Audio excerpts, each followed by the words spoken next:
ભરૂચ નગરપાલિકાના ward number 3ના કોંગ્રેસના ચૂંટાયેલા સભ્ય જિગ્નેશ બ્રહ્મભટ્ટ દ્વારા અરજદારો માટે પીવાના પાણીના કેરબા મૂકવામાં આવ્યા હતા।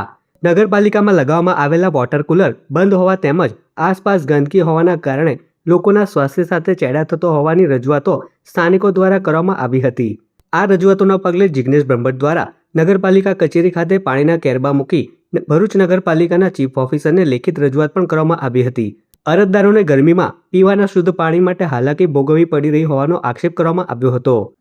ગઈકાલે લગભગ 2 થી 3 ના ગાળામાં એક ઉંમરલાયક માણસનો અને પોસ્ટના સુપ્રિન્ટેન્ડન્ટ સાહેબનો ફોન આવ્યો કે એમની સાથે 5-7 લોકો અહીંયા આગળ નગરપાલિકાની મુલાકાતે આવેલા ને જન્મ મરણ ને આવકના દાખલા માટે આવેલા હતા। તેમને ફોન આવ્યો કે યાર તમે ઇલેક્શન જીતીને જાઓ છો પણ એના સ્થાનિક લોકો માટે નગરપાલિકામાં પીવાના પાણીની વ્યવસ્થા કે ટોયલેટ બાથરૂમ ચોખ્ખા હોય એવી તો વ્યવસ્થા રાખો। નગરપાલિકાનો અર્થ થાય નળ ગટર ને રોડ ને પાણી ને લાઇટ। જો આપણે અહીંયા જે આપણા મહેમાન આવતા હોય આપણા મહેમાન કહેવાય। આજે 45 ડિગ્રીની તાપની અંદર સિનિયર સિટીઝનો જે ઘડી આવતા હોય ને આપણે પાણીની વ્યવસ્થા ના કરી શકતા હોય તો પાણીમાં આપણે ઢાંકણામાં પાણી લઈને આપણે ડૂબી મરવું જોઈએ। એટલે પછી મેં કીધું કે કાલથી સાહેબ તમે ચિંતા ના કરો, અમે પોતે પાણીની વ્યવસ્થા કરીશું। જ્યાં સુધીની મ્યુનિસિપાલિટી પાણીની વ્યવસ્થા નહીં કરે ત્યાં સુધી અમે પોતે કરીશું।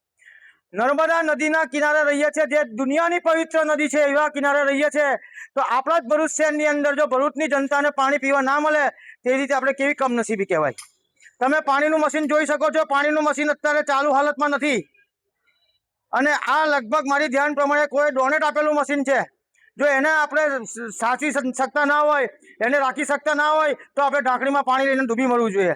એટલે અમે આજે પાણીની વ્યવસ્થા કરેલી છે અને જનતાને અમે લોકોને પાણી પીવડાવી ને અમને પણ આત્માને સંતોષ થયો કે હવે આ વ્યવસ્થા નગરપાલિકા કરશે ને જ્યાં સુધી નહીં કરે ત્યાં સુધી અમે વ્યવસ્થા કરીશું એવી અમે ખાતરી આપીએ છીએ। આ મામલે ભરૂચ નગરપાલિકાના ચીફ ઓફિસર હરેશ અગ્રવાલે જણાવ્યું હતું કે પાલિકા દ્વારા અરજદારો માટે પીવાના પાણીની વ્યવસ્થા પહેલેથી જ કરવામાં આવી છે અને આ વ્યવસ્થા આવનાર સમયમાં પણ યથાવત રહેશે। હાલ નગરપાલિકામાં લગાવવામાં આવેલ વોટર કુલર સર્વિસિંગ માટે બંધ રાખવામાં આવ્યું છે। તે દરમિયાન અરજદારોને મુશ્કેલી ન પડે તે માટે વિવિધ શાખાઓમાં પાણીની વ્યવસ્થા કરવામાં આવી છે।